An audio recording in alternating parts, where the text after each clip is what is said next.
அன்பு நேயர்களுக்கு பணிவான வணக்கம். வழக்கம் போல பாஜக எங்கேயாவது கையை விட்டு எதையாவது எடுத்துக்கிட்டு ஓடிடுவாங்க. ஆனா இந்த முறை பாஜக கையை விட்ட இடம் எதையும் எடுக்க முடியாது. ஏன்னா அது நெருப்பு அவர்களை சுட்டு விடும். அது தெரியாமல் அவர்கள் கையை விட்டு அவர் சுட்டு கொண்டு ஓடி இருக்கிறார்கள். என்னன்னு கேக்குறீங்களா? அதாவது விடுதலை சிறுத்தை கட்சியினுடைய தலைவர் அண்ணன் திருமாவளவன் அவர்களுடைய அந்த கார், அந்த வாகனம் இடிப்பு சம்பவம் இடிச்சதா இடிக்கலையா, இது மிகப்பெரிய கேள்விக்குறி. அதற்கான சிசிடிவி ஃபுட்டேஜ் எல்லாம் இருக்கு. ஆனா நீதிமன்றம் ஒரு கருத்து சொல்லி இருக்கிறாங்க, ஒரு தலைவர் அந்த இடத்துல இறங்கி அந்த சம்பவம் நடக்காமல் தடுத்து இருக்க வேண்டும் என்று. ஆனால் 41 பேர் இறந்து போன ஒரு இடத்தில் அங்கிருந்து ஓடி போன, தலைதறிக்க ஓடி போன விஜயை பற்றி ஒருவரும் கேள்வி கேட்கவில்லை. அவரை காப்பாற்றுவதற்காக சிபிஐ வரை வந்து இங்கே காவல் காத்து கொண்டிருக்கிறது. அதெல்லாம் இருக்கட்டும், மக்கள் பார்த்து கொண்டிருக்கிறார்கள். அரசியல் ஒருபோதும் இந்த பொய்களை ஏற்றுக்கொள்ளாது. அண்ணன் திருமா அவர்கள் மீது ஒரு மிகப்பெரிய குற்றச்சாட்டு. அதாவது ஒரு தலைவர் இப்படி அவர் கண் முன்னாலே இப்படியெல்லாம் நடந்து விடலாமா அப்படி என்று அண்ணாமலை கேள்வி கேட்டு அவர் தான் ஆரம்பிச்சு வச்சார். ஏன்னா அவருக்கு தான் கொடுக்கப்பட்டு இருக்கிறது இந்த அஜெண்டா. விடுதலை சிறுத்தைகளை எதிர்கொள்ள முடியவில்லை தமிழ்நாட்டில். அண்ணாமலை ஐபிஎஸ் படித்தவர், மெத்த படித்தவர். அவருக்கு இது எல்லாம் சும்மா சாதாரண விஷயம்னு அவர்கிட்ட கொடுத்து அவர் கடைசியில இங்க வந்து பேக் அடிச்சது தான் இப்ப மிச்சம். ஏன்னா அவர் தொட்டது சாதாரண ஆள் அல்ல. விடுதலை சிறுத்தைகள் என்னும் மாபெரும் எருமலை அண்ணன் திருமாவை அவர் தொட்டு இருக்கிறார். அதாவது அவர் ஒரு விஷயம் சொல்றாரு, திருமாவளவன் அவர்கள் எல்லாரையும் மிரட்டுவது போல எங்களை ஒன்றும் மிரட்ட முடியாது, முடிந்தால் மோதி பாருங்கள். அண்ணாமலைக்கு தெரிந்த வக்ர புத்தி. அண்ணாமலைக்கு இதை விட வேற எதுவும் தெரியாது. அண்ணாமலை தலைவராக இருந்தவரை போட்டோ எடுக்கிறது, வீடியோ எடுக்கிறது, கேடி ராகவன் ரூம்குள்ள அந்த ஸ்பை கேமரா வைக்கிறது, இந்த உளவுத்துறை வேலையை பார்க்கறது, பல பேரை காலி பண்றது, இதுக்கு பேர் வந்து அது ரொம்ப கேவலமா சொல்லுவாங்கன்னு வச்சுங்களேன். அந்த 3ஆம் தரமான வேலையை பார்த்தவர் தான் இந்த அண்ணாமலை. இந்த அண்ணாமலையை கட்சியை விட்டு தூக்கினாதான் கூட்டணின்னு சொன்னவர் எடப்பாடி பழனிசாமி. அந்த எடப்பாடி பழனிசாமியை காரி காரி துப்பியவர் தான் அண்ணாமலை. அதுக்கப்புறம் பாஜக கூட்டு தலையிலே ஒண்ணு வச்சதுக்கு அப்புறமா வேற வழியே இல்லாம எடப்பாடி பழனிசாமி அவர்களை நாங்கள் முதலமைச்சர் ஆக்கியே தீர்வோம் அப்படின்னு இப்ப வேலையை போட்டு இருக்காரு அண்ணாமலை. இந்த அண்ணாமலை தான். ஆனால் அண்ணன் திருமா யார் தெரியுமா? கையெழுத்தால் போதும் அவருடைய கண்ணசைவற்காக இங்க காத்து கொண்டிருக்கிற லட்சோப லட்சம் கோடிக்கணக்கான சிறுத்தைகள். அண்ணாமலைக்கும் அண்ணன் திருமாவுக்கும் என்னங்க, என்ன அரசியலுங்க? அதான் சின்ன பசங்களை விட்டு பெரிய மனுஷனை திட்ட சொல்ற கதை தான் இந்த பிஜேபி செய்கிற கேவலமான வேலை. அண்ணாமலை எப்படியாவது விடுதலை சிறுத்தை கட்சியை தூண்டி விட வேண்டும், அவர்களுடைய கோபத்தை எப்படியாச்சும் கலைச்சிடணும். அப்படி எப்படியாவது அவங்களை கோபப்படுத்தி ஒரு கலவரத்தை உண்டு பண்ணி விடுதலை சிறுத்தை கட்சியை பாத்தீங்களா திருமாவின் வளர்ப்பு இதுதான் அப்படின்னு காட்டிவிட வேண்டும் என்பதற்காக நடத்தப்பட்ட நாடகம் தான் அந்த ஹைகோர்ட் வாசல்ல நடந்த மிகப்பெரிய நாடகம். இதுக்கு இந்த பாலிமர் டிவியும் உடந்தை. பொன்ராஜ் அவர்கள் வந்து பேசுறார். ஐயா அப்துல் கலாம் அவர்களுடைய நேரடி உதவியாளர் ஐயா பொன்ராஜ் அவர்கள் வந்து பேசினார். அதை கேட்கும் போது உண்மையிலேயே வேற லெவல் சம்பவங்க. அண்ணாமலையால் என்ன கிழிக்க முடியும்? அண்ணாமலை யார்? கர்நாடகத்தில் ஐபிஎஸ் அதிகாரியாக இருந்து அங்கே ஊழல் செய்து அதை மறைப்பதற்காக பாஜகவுக்கு அடிமையாக மாறி தமிழ்நாட்டுக்கு கொண்டு வரப்பட்டு இங்கே 5 ஆண்டு காலம் குப்பை கொட்டிய இந்த அண்ணாமலையால் இந்த தமிழ்நாட்டில் என்ன நடந்தது? அண்ணாமலை பார்த்த வேலை என்ன? நீங்க விடுதலை சிறுத்தை கட்சியை போயிட்டு நாங்க அடக்கிடுவோம் ஒடுக்கிடுவோம் நீங்க அவங்களுக்கே பாடம் எடுக்கிறது அண்ணாமலையால முடியவே முடியாது. முடிஞ்சா தெருவுல வந்து நின்று மோதிப்பாரு. விடுதலை சிறுத்தைகள் பொறுமையாக இருக்கிறார்கள் என்பதற்காக அவர்கள் வந்து பொறுமை இழந்து போய் இருக்கிறார்கள் என்று நினைத்துக் கொள்ளக்கூடாது. அவங்க கிட்ட வச்சுக்கிட்டா அண்ணாமலையா இருந்தாலும் பருப்பு எடுத்துருவாங்க அப்படின்னு பொன்ராஜ் அவர்கள் அவ்வளவு ஆவேசப்பட்டு பேசுறார். எனக்கே ஆச்சரியமா இருந்தது. ரொம்ப நாகரிகமாக பேசக்கூடிய மனிதர். ஐயா அப்துல் கலாமோட நேரடி உதவியாளராக இருந்தவர், ரொம்ப கண்ணியமாக பழகக்கூடியவர். அவர் கோபப்படுகிறார். அதற்கு காரணம் ஒரு மாபெரும் தலைவன், 35 ஆண்டு கால இந்த வாழ்க்கை அரசியலுக்காக ஒப்படைத்த ஒரு மனிதன், ஒரு மிகப்பெரிய கூட்டத்தை அரசியல் படுத்தி கட்டமைப்பு படுத்தி இன்றைக்கு அரசியல் அங்கீகாரம் பெற்றிருக்கிற ஒரு தலைவன். அந்த தலைவன் கடந்து வந்த பாதைகள் எல்லாம் ஏதோ தார் ரோடு போட்டு மண் ரோடு போட்டு வந்த பாதை அல்ல, கற்களும் முற்களும் நிறைந்த பாதை. அந்த பாதையில் அவர் நடந்து வந்த அந்த பாதைகளில் இருக்கக்கூடிய ரணங்கள், வலிகள், ரத்த கரைகள் அவ்வளவு போராட்டங்களுக்கு தாண்டி இன்றைக்கு வந்து அவர் நிக்கிறாரு. அவரை போய் நீ அசால்ட்டா அவதூறு பரப்பி அவரை சீண்டி பார்த்து அந்த கட்சியை வந்து ஏதாவது பண்ணிடலாம்னு நினைக்கிறல்ல, அண்ணாமலை பருப்பு எடுத்துருவாங்க விடுதலை சிறுத்தைகள் அப்படின்னு ஆவேசப்பட்டு பொன்ராஜ் அவர்கள் பேசுகிறார். அப்போதான் ஒரு விஷயம் எனக்கு புரிகிறது, இந்த சமூகம் அண்ணன் திருமாவுக்கு பின்னால் நின்று கொண்டிருக்கிறது என்பது. ஏன்னா இந்த சமூகம் என்றால் சாதி அல்ல, மக்கள் குழுமி வாழ்கிற இந்த இடம். இந்த தமிழ்நாட்டு மக்கள், தமிழ்நாடு மட்டுமல்ல இந்திய அளவில் தேசிய அளவில் தலைவராக விளங்கி கொண்டிருக்கிறார் அண்ணன் திருமா. அவரை கொச்சப்படுத்த வேண்டும், அவரை இழிவுபடுத்த வேண்டும் என்று எச்ச வேலையை பார்த்து கொண்டிருப்பது இந்த அண்ணாமலை. இப்ப தமிழ்நாட்டுக்கு தலைவர் யார்? நயினார் நாகேந்திரனா அண்ணாமலையா? நயினா நாகேந்திரன் அவர்கள் பிரஸ் மீட்டை கொடுக்கறது இல்ல, அவர் வர்றது இல்ல.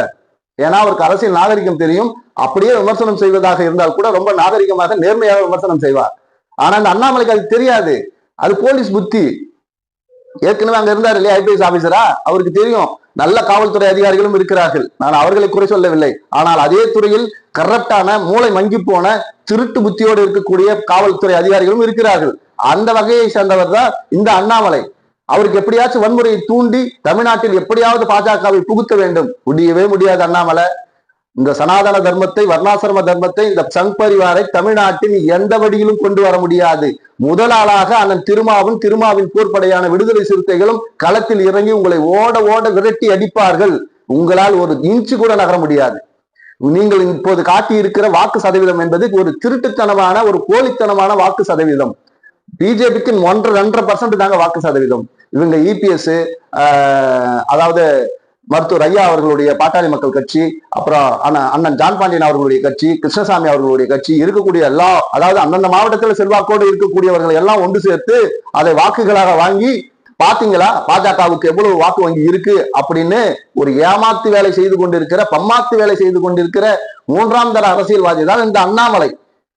ஃபைல் அப்படியே 2 சூட்கேஸ்ல வெறும் A4 ஷீட்டா வச்சு தூக்கிட்டு போவாரு. அதுல என்ன இருக்குன்னு யாருக்கும் தெரியாது. கவர்னரை பார்த்து போறேன்னு போவாரு. ஆனா ஒரு வேலையும் நடக்காது.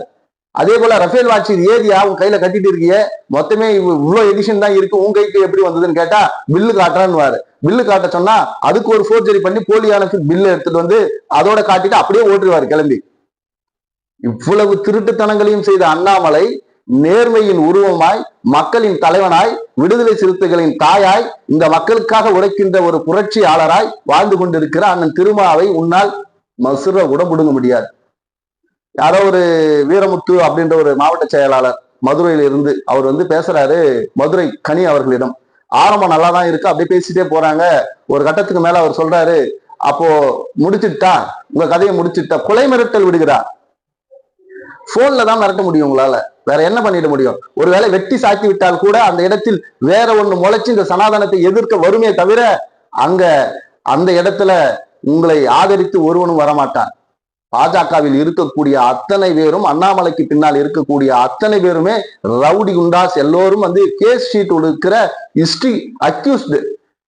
இன்னைக்கு இவங்க எல்லாம் சேர்ந்து விடுதலை சிறுத்தைகளை எதிர்க்க போகிறோம். நல்லா இருக்கு உங்க நாடகம். இப்பதான் நீங்க உள்ள கேட்டுக்கு உள்ளவே வர ஆரம்பிச்சிருக்கிறீங்க. நீங்க இரா திருமாவளவனை பார்க்கவில்லை, தொல் திருமாவளவனைத்தான் பார்த்து கொண்டிருக்கிறார்கள். இரா திருமாவளவனின் தம்பியை நீங்கள் பார்க்கவில்லை. நீங்கள் அந்த கேட்டுக்கு தாண்டி உள்ள வந்தீங்கன்னா தெரியும். அம்பேத்கர் திடலுக்குள் வந்து பாருங்கள், இரா திருமாவளவன் யார் என்பது தெரியும். தன்னுடைய உரிமைக்காக, தன்னுடைய மக்களினுடைய வழிகளுக்காக போராட்ட குணத்தை மட்டுமே கையில் எடுத்து போர் செய்து சமர் செய்து இன்றைக்கு அங்கீகரிக்கப்பட்ட கட்சியாக வளர்ந்திருக்கிறார்கள். அவர்கள் கடந்து வந்த பாதையில் ஒரு கால் வாசி இல்லை, ஒரே ஒரு புடி மண்ணளவு கூட அண்ணாமலைக்கு தெரியாது. அவங்க கிட்ட நீ முட்டனா உன் மண்டை தான் உடையுமே தவிர விடுதலை சிறுத்தைகளுடைய ஒரு சின்ன அசைவு கூட உங்களால் அசைத்து பார்க்க முடியாது. அண்ணன் திருமா இவர்களை தொடர்ச்சியாக அரசியல் படுத்திக் கொண்டிருக்கிறார். இது எல்லாம் நாம் கடந்து வந்த பாதைகள் அப்படியே பின்னாடியே இருக்கட்டும். நமக்கு தேவை அரசியல் அதிகாரம், சமூக நீதியை காக்க வேண்டும், மக்களுடைய பாதுகாப்பை உறுதி செய்ய வேண்டும். இந்த பாஜக என்கிற கொலகார RSS பார்ப்பன சங்கி கூட்டம் நம் மக்களை வஞ்சித்து விடக்கூடாது. தமிழ்நாடு அமைதி பூங்காவாக இருக்க வேண்டும் என்பதுதான் அவருடைய நோக்கம். அந்த நோக்கத்தின் அடிப்படையில் தன்னுடைய கருத்தியலை விடுதலை சிறுத்தைகளிடம் பரப்பி அவர்களை அரசியல் படுத்தி அமைப்பாய் திரட்டி அவர் ஒரு பக்கம் போனா, அதெல்லாம் நீங்க போவாதீங்க, இங்க வாங்க, எங்க கிட்ட வாங்க அப்படின்னு சொல்லி, இந்த அது என்ன சொல்றது, சின்ன பசங்க விளையாட்டு ஒரு மாதிரி போச்சுன்னு கிராமத்துல ஒரு அசிங்கமான பழமொழி சொல்லுவாங்க. அந்த மாதிரி ஏதாவது சின்ன புள்ளத்தனமா அண்ணாமலை செய்து அது அண்ணாமலைக்கே ரிவிட்டாக மாறி அது வேற மாதிரி போய் நின்றோம். ஏன்னா விடுதலை சிறுத்தைகள் களத்தில் நெருப்பாய் களமாடக்கூடியவர்கள். அவர்களுடைய தலைவரும் உயிருமான திருமாவுக்கு ஒரு பிரச்சனை என்றால் அது எத்தனை கொம்பன் வந்தாலும் சரி, கொம்பனை வீழ்த்தக்கூடிய மாபெரும் கொம்பன் விடுதலை சிறுத்தைகள். ஆக அண்ணாமலைக்கு அழகு அரசியல் செய்வது, வன்முறையை தூண்டுவது அல்ல. அந்த வேலையை ஒருபோதும் நீங்கள் செய்யவும் கூடாது. அரசியலை அரசியலாக நீங்கள் அரசியல் பார்வையில் பாருங்கள். அதை விட்டு உலகார வழக்கறிஞர் சங்கத்திலிருந்து நீக்கப்பட்டவன் சாதி பேரை வச்சு ஒரு கலவரத்தை உண்டு பண்றது எத்தனை வேலை பார்ப்பீங்க? அசிங்கமா இல்ல? வெக்கமா இல்ல? உங்களை தவிர திருமா அவர்களை விமர்சனம் செய்தது யார்? யாருமே கிடையாது. அண்ணாமலை அவர்களுக்கு என்ன உயிருக்கு பாதுகாப்பு இல்ல? அவருக்கு இசட் பிரிவு பாதுகாப்பு கொடுத்து வச்சிருக்கீங்க. ஒண்ணும் புரியல. பாஜக இந்த மண்ணை ரத்த காடாக மாற்ற துடித்துக் கொண்டிருக்கிறது. ஆனால் விடுதலை சிறுத்தைகள் எனும் இந்த இயக்கம் இருக்கும் வரை உங்களால் உள்ளே நுழைய முடியாது. விடுதலை சிறுத்தைகள் மட்டுமல்ல, இது போல பல அமைப்புகள் இந்த சனாதனத்துக்கு எதிர்ப்பாக நின்று கொண்டிருக்கிறது. அந்த அரணை தாண்டி உள்ளே உங்களால் வர முடியாது. நீங்க போன்ல எவ்வளவு கொலை மிரட்டல் விடுத்தாலும் சரி, என்ன வேலை பார்த்தாலும் சரி, அண்ணன் திருமா அவர்களின் கட்டைக்கால் மயிரை கூட உங்களால் புடுங்க முடியாது. அதை ஞாபகம் வைத்துக் கொள்ளுங்கள் என்று சொல்லி, திருமா என்பது மாபெரும் சித்தாந்தம். அந்த சித்தாந்தத்தை படித்து பாருங்கள், நீங்கள் அரசியல் பெறுவீர்கள். இடித்து பார்க்க நினைத்தால் அழிந்து போவீர்கள். அதை முதலில் நீங்கள் ஞாபகத்தில் வைத்துக் கொண்டு அண்ணன் திருமாவை படிப்பதா அல்லது இடிப்பதா, இடித்து அழிந்து போவதா அப்படி என்பதை நீங்கள் முடிவு செய்துங்கள். உங்கள் ஆயுதங்களை நீங்கள் தான் தேர்ந்தெடுக்க வேண்டும். அறிவை வைக்க வேண்டிய இடத்தில் ஆயுதம் வைத்த எவனும் விளங்கியதாய், வாழ்ந்ததாய், வளர்ந்ததாய் சரித்திரமே கிடையாது. அண்ணாமலை அவர்களே, நீங்கள் ஆயுதத்தை வைத்தால் நீங்கள் அழிந்து போவதற்குத்தான் வாய்ப்பு இருக்கிறது. அறிவை வையுங்கள், அறிவை வளர்த்துக் கொள்ளுங்கள். புரட்சியாளர் அம்பேத்கரையும் தந்தை பெரியாரின் சித்தாந்தங்களையும் உள்வாங்கிக் கொள்ளுங்கள்.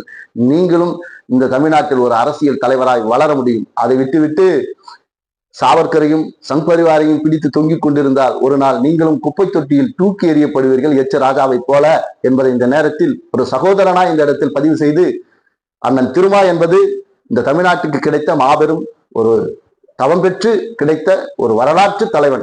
அந்த தலைவனை நீங்கள் எந்த விதத்திலும் சிதைக்கவும் தொடவும் ஒன்றும் பண்ண முடியாது. முடிந்தால் அவரை பின்தொடருங்கள், முடியாவிட்டால் ஒதுங்கி நில்லுங்கள் என்று கூறி உங்களிடமிருந்து விடைபெறுகிறேன். நம்முடைய சேனல் கண்ணை நம்பாதே not7 லைக் பண்ணுங்க, ஷேர் பண்ணுங்க, சப்ஸ்கிரைப் பண்ணுங்க, மறக்காம பெல் பட்டனை கிளிக் பண்ணுங்க. நன்றி, வணக்கம்.